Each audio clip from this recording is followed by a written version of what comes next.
এই রেসিপিটা তাদের জন্য যারা ওটস খেতে একদমই ভালোবাসে না। বিশ্বাস করো, এইভাবে যদি ওটসটা বানাও খেতে কিন্তু দুর্দান্ত লাগবে। তার জন্য ঘরে থাকা যে কোনো সবজি, এরকম আলু, বিনস, গাজর, একটুখানি টমেটো, পেঁয়াজ, লঙ্কা এগুলো কেটে নিলে, অপর দিকে একটুখানি দুটো ডিম সেদ্ধ করে ডিমের সেদ্ধটাকে ওইরকম ছোট ছোট পিস করে সবজির মতো করে কেটে নিতে হবে। তারপরে কড়াইতে 2-3 চামচ সর্ষের তেলের মধ্যে একটুখানি জিরে ফোড়ন আর একটুখানি কারি পাতা দিয়ে দিতে হবে। কারি পাতাটা অপশনাল। তারপরে এর মধ্যে আলু দিয়ে আলুটাকে একটু ভেজে নিয়ে তারপরে কেটে রাখা সবজিগুলো এর মধ্যে অ্যাড করে দিতে হবে। তারপরে হাই টু মিডিয়াম ফ্লেমে সবজিটাকে একটু নুন দিয়ে ভালো করে ভেজে দিতে হবে।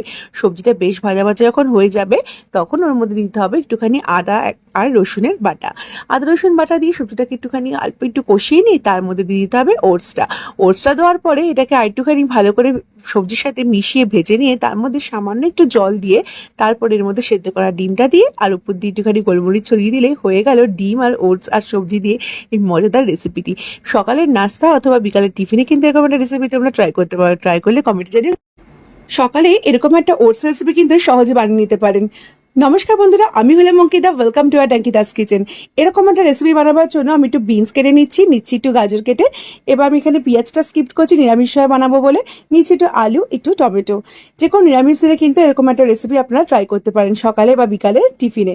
এবার জিরা ফোড়ন দিয়ে এই সমস্ত ভেজিটেবলসগুলোকে একটু ভেজে নিচ্ছি নুন আর হলুদ দিয়ে। আলুটা অপশনাল, আলুটা যদি চান দিতে পারেন অথবা নাও দিতে পারেন। দিচ্ছি একটু লঙ্কা কুচি দিয়ে সমস্ত সবজিগুলো ভাজা হয়ে গেলে বেসিক যে গুঁড়ো মশলাগুলো হয় সেগুলো দিয়ে দেবো আর দেবো একটু টমেটো কুচি। বেসিক গুঁড়ো মশলার মধ্যে নুন, হলুদ, লঙ্কার গুঁড়ো, ধনে গুঁড়ো, জিরে গুঁড়ো এগুলো দিয়ে আর আমাদের যে নর্মাল ওটসটা হয় সেটা দিয়ে একটু মশলাকে প্রথমে কষিয়ে নিয়ে তারপরে দেবো জল। জলটা দিয়ে তারপর যখন ফোটা শুরু করবো তখন ধনেপাতা কুচি ছড়িয়ে দেবো। দিয়ে একটু ফুটলেই এটাকে দেখবেন একটু মাখো মাখো হয়ে যাচ্ছে। বেশিক্ষণ না, 1 মিনিটের মতো ফোটালেই হয়ে যাবে। ব্যাস রেডি পরিবেশনের জন্য। এরকম একটা ঝটপট কুইক রেসিপি কিন্তু সকালে ব্রেকফাস্টে বা বিকাল টিফিনে ট্রাই করতে পারেন। Thank you for watching this video. বলছি বন্ধুরা, কখনো প্যাকেটে কিছু কিনতে পাওয়া যায় ছোট মশলা ওটস, সেটা দিয়ে এই রেসিপিটা একবার ট্রাই করুন ব্রেকফাস্টের জন্য অথবা যে কোনো টিফিনের জন্য। এই জন্য যে কোনো ঘরে অ্যাভেলেবেল সবজি কেটে নিন, যেরকম ক্যাপসিকাম, বিনস, গাজর, একটু কাঁচা লঙ্কা, একটু টমেটো কুচি, একটু ধনেপাতা, যা অ্যাভেলেবেল থাকবে। আর এগুলো কিছু অ্যাভেলেবেল না থাকলেও অসুবিধা নেই, শুধু আলু দিয়েও করে নেওয়া যায়। এবার একটুখানি গ্রেটারের মধ্যে একটুখানি সামান্য একটু রসুন আর একটু আদা কুচিয়ে দিয়ে দিচ্ছি, মানে একটু গ্রেট করে দিয়ে দিচ্ছি একটু নুন, একটু গরম মশলা, একটু গোলমরিচের গুঁড়ো। এবার এটাকে ভালো করে মিশিয়ে নিয়ে 3টে ডিম দিয়ে দিচ্ছি।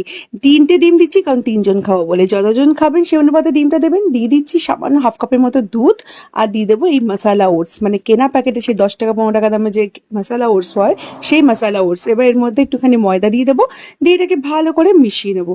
মিশিয়ে নিয়ে গরম গরম তেলের মধ্যে পরোটার মতো করে এটাকে ভেজে নেব। হয়ে গেল মশালা ওটস অমলেট। এটাকে একটু ঢাকা দিয়ে ভাজবেন আর একটু উল্টাবেন সাবধানে, যাতে মাঝখান দিয়ে ভেঙে না যায়। ব্যাস, একবার হলো ট্রাই করে দেখুন।